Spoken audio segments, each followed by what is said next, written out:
So hi friends, my name is Ravidatt. Concepts with Ravidatt CW audio YouTube channel पर आपका स्वागत है। आज हम पढ़ेंगे कि कैसे हम किसी भी नाउन को इन जस्ट 1 सेकेंड आइडेंटिफाई कर सकते हैं। हर गवर्नमेंट एग्जाम में इस टॉपिक से रिलेटेड क्वेश्चंस ज़रूर आते हैं। तो अगर आज की क्लास को आप कंप्लीटली वॉच करते हैं तो आई अश्योर यू कि ये टॉपिक आपके लिए बहुत ही आसान बन जाएगा। तो समझते हैं, किसी भी नाउन को आइडेंटिफाई करने के लिए there are only 2 main tricks जो हमेशा ही इफेक्टिव होते हैं। फर्स्ट, आपको नाउन की डेफिनेशन, उसके सातों टाइप्स की डेफिनेशन और इनका प्रैक्टिकल नॉलेज जो है वो क्रिस्टल क्लियर होना चाहिए। देन सेकंड, नाउन सफिक्सेस होते हैं। 18 मेन नाउन सफिक्स होते हैं जिन्हें आपको याद करना होता है। अभी नाउन सफिक्स क्या होते हैं? देखो, किसी भी शब्द के पीछे लगने वाले ऐसे शब्द जो उसका पूरा मीनिंग ही चेंज कर दें उनको कहते हैं सफिक्स।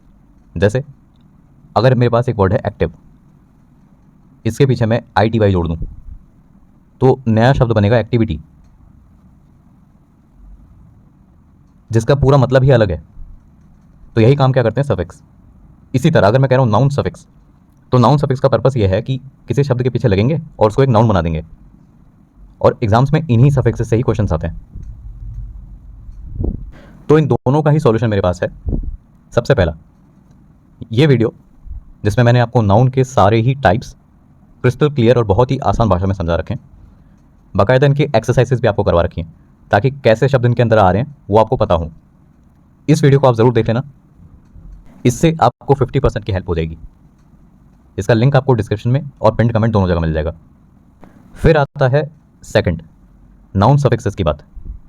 तो इसी वीडियो के एंड में मैंने आपको नाउन के 2 सफिक्स चार्ट दिए थे जो नाउन वाली वीडियो थी पीछे।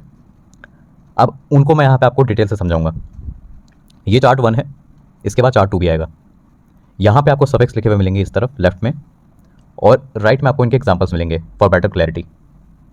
तो किसी भी शब्द के पीछे अगर एज लगा हो वो शब्द एक नाउन होता है। ये रहे एग्जांपल्स, जैसे परसेंटेज, बैगेज, विलेज, कुछ भी। फिर किसी शब्द के पीछे AL लगा हो वो भी एक नाउन होता है। ये रहे एग्जांपल्स। किसी शब्द के पीछे ANC या ENC लगा हो वो भी एक नाउन होता है। डॉम लगा हो, DOM, वो भी एक नाउन होता है। अर की साउंड आए ER या OR हो एंड में तो वो भी एक नाउन होता है। फिर इस्ट की साउंड आए पीछे IST हो वो भी एक नाउन होता है, जैसे कि ये रहे एग्जांपल्स। मेंट लगा हो किसी शब्द के पीछे, मेंट, वो भी एक नाउन होता है। ये examples. Then we have chart number second, किसी शब्द के पीछे नेस्ट लगा हो वो भी एक नाउन होता है। ये एग्जांपल्स। SION या TION लगा हो वो एक नाउन होता है। These are the examples. ITY लगा हो वो एक नाउन होता है। इज्म की साउंड आए, इज्म लगाओ पीछे ISM, वो भी एक नाउन होता है, जैसे बुद्धिज्म हो गया, communism, scepticism etcetera. Then hood लगा हो किसी के पीछे, HOD, हुड, वो भी एक नाउन होता है। Childhood, motherhood, neighbourhood etcetera. फिर शिप हो किसी के पीछे, शिप जैसे फ्रेंडशिप, लीडरशिप, ओनरशिप, वो भी एक नाउन होता है। और URE किसी शब्द के पीछे हो तो वो भी एक नाउन होता है। तो अगर आप इन सभी 18 नाउन सफिक्सेस को अच्छी तरह से याद कर लेते हैं तो 50% की कवरेज यह हिस्सा आपको देगा। एंड आई अश्योर यू कि इन सफिक्सेस के बाहर आपको कोई और वर्ड देखने को भी नहीं मिलेगा। तो आप इन रूल्स की एक बेहतर प्रैक्टिस करने के लिए हमारे पास स्पॉट द नाउन की एक एक्सरसाइज है। इसमें 3 डिफरेंट फॉर्मेट्स के अंदर आपसे क्वेश्चंस पूछे जाएंगे। हर एक question most repeated previous year question ही है जो कि मल्टीपल गवर्नमेंट एग्जाम्स में आए हुए हैं, ताकि प्योर एग्जाम लेवल जो है वो मेक श्योर करा जा सके। एंड जब आप ये क्वेश्चंस को करोगे यू विल रियलाइज कि कैसे मात्र 1 या 2 सेकंड के अंदर देखते ही हम आइडेंटिफाई कर ले रहे हैं कि कौन सा नाउन है इनमें से, जो कि हमारा काफ़ी सारा समय जो है वो सेव करता है। तो आप स्टार्ट करते हैं। क्वेश्चन नंबर फर्स्ट है, identify the noun among the following. Option A manage, option B manageable, option C management and option D none. तो हमारा आंसर होगा ऑप्शन नंबर C मैनेजमेंट, क्योंकि हमने नाउन सफिक्स मेंट के बारे में पढ़ रखा है। किसी भी शब्द के पीछे MENT लगा हो तो वो शब्द एक नाउन होता है। नेक्स्ट क्वेश्चन सेकंड, नेक्स्ट है क्वेश्चन सेकंड। 4 ऑप्शन हैं, इनमें से नाउन पहचानना है। चाइल्डहुड, चाइल्डिश, चाइल्डिशली या फिर नन। तो हमारा आंसर होगा ऑप्शन A चाइल्डहुड, क्योंकि हमने नाउन सफिक्स हुड के बारे में भी पढ़ रखा है। जिस भी शब्द के पीछे हुड लगा हो, HOOD, हुड, वो शब्द एक नाउन होता है। अगला है क्वेश्चन थर्ड, इन 4 ऑप्शंस में से हमें एक नाउन बताना है। Option A active, option B activate, option C activity and option D actively. Our answer is option number C activity. ऐसा इसीलिए क्योंकि नाउन सफिक्स ईटी इसके पीछे है। जिस भी शब्द के पीछे ITY लिखा हो वो शब्द एक नाउन होता है। नेक्स्ट है question fourth. Again we have 4 options, इनमें से हमें एक नाउन बताना है। Option A rely, option B reliable, option C reliance and option D reliably. Our answer is option number C reliance, because यहाँ पे सफिक्स है ANCE। तो हमने पढ़ लिया है कि नाउन सफिक्स ANCE या फिर ENCE किसी भी शब्द के पीछे हो तो वो शब्द एक नाउन होता है। नेक्स्ट है question fifth. We have 4 options, इनमें से एक नाउन है। Option A social, option B socialise, option C socialism and option D socially. Our answer is option number C socialism, क्योंकि यहाँ पे नाउन सफिक्स इज्म है ISM। अगर किसी शब्द के पीछे है तो वो शब्द एक नाउन होता है। इन सभी 18 नाउन सफिक्सेस को अच्छे से याद करने का एडवांटेज आपको यही मिलेगा कि आप मात्र 1 सेकंड के अंदर एग्जाम में करेक्ट नाउन पहचान सकते हैं।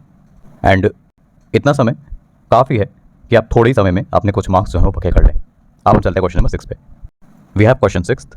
4 ऑप्शन हैं, नाउन बताना है। गवर्न, गवर्नमेंट, गवर्निंग या फिर नन, कोई भी नहीं इनमें से।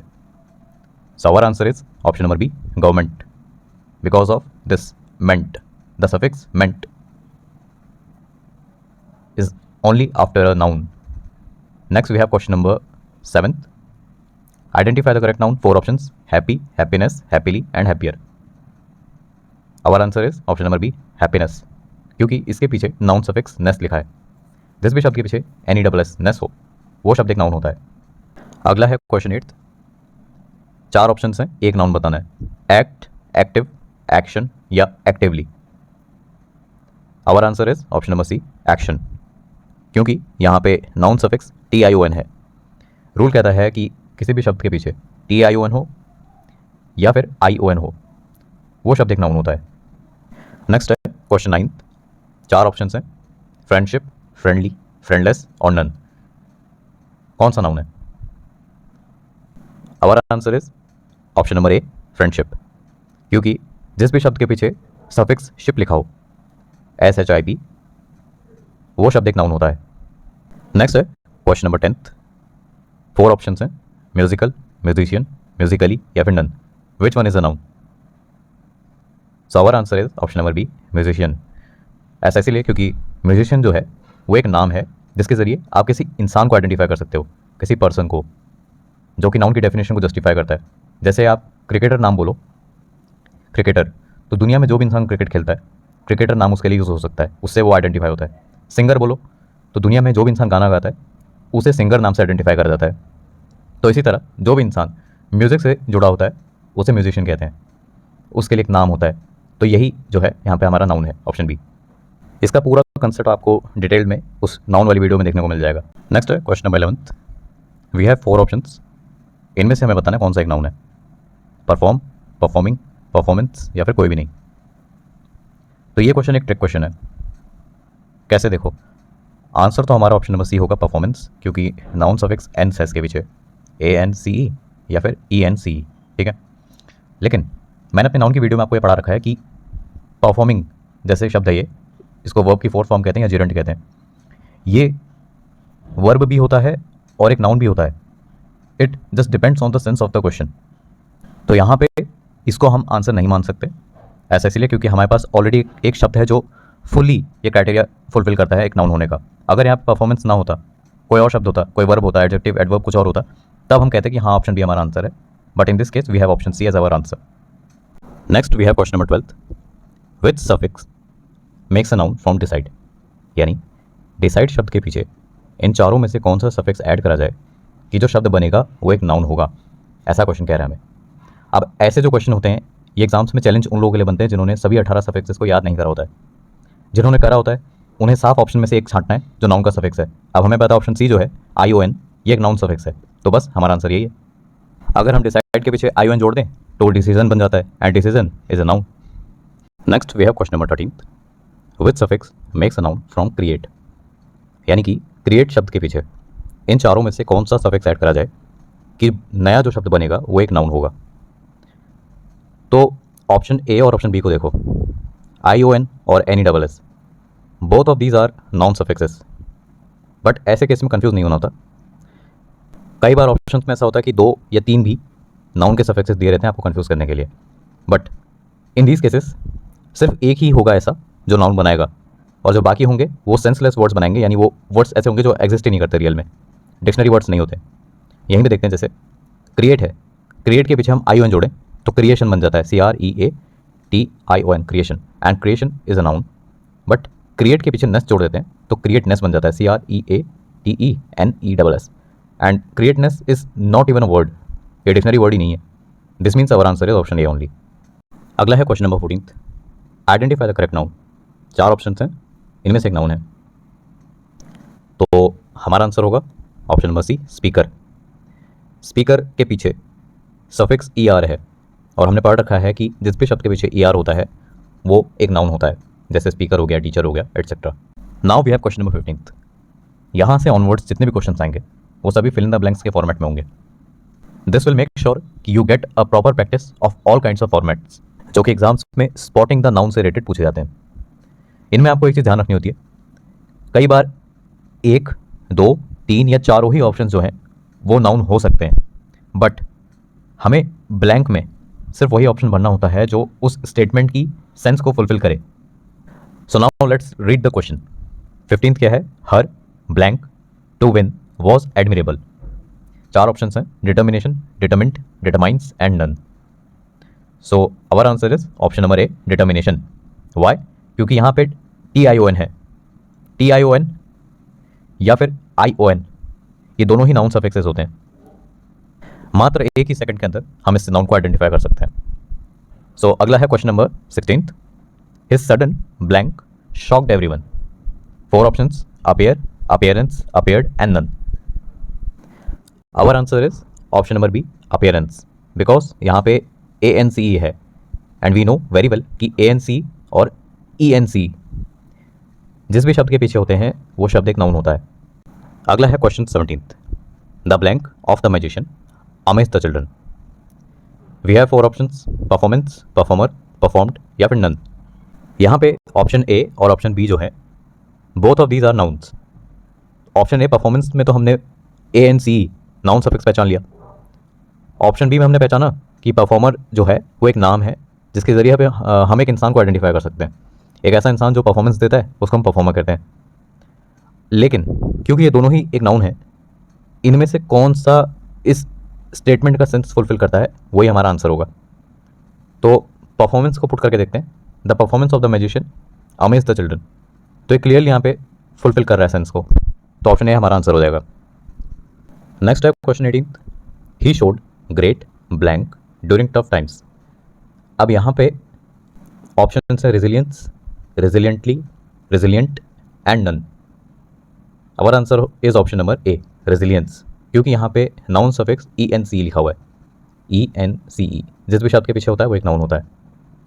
अगला है question number 19, she is a woman of great blank. Our answer is option number B, wisdom. She is a woman of great wisdom, क्योंकि विजडम के पीछे DOM लिखा है, और DOM जिस भी शब्द के पीछे होता है एज अ सफिक्स तो वो एक नाउन होता है। नेक्स्ट है question number 20, the blank of the environment is necessary. We have 4 options, protective, protect, protection and none. Our answer is option number C, protection, क्योंकि TION ये है एक नाउन का suffix which makes this word a noun. अब इन सभी 18 suffixes के ऊपर बेस्ड क्वेश्चंस को अच्छे से करने के बाद और इन्हें याद करने के बाद हमारे पास है क्वेश्चन 21 एंड 22। इन दोनों ही क्वेश्चंस को आपको सॉल्व करना है और इनके आंसर्स को कमेंट्स में बताना है।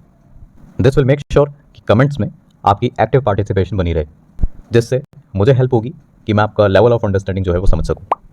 तो चैनल से जुड़ने के लिए आप सभी का बहुत बहुत धन्यवाद। मिलते हैं अगली वीडियो में।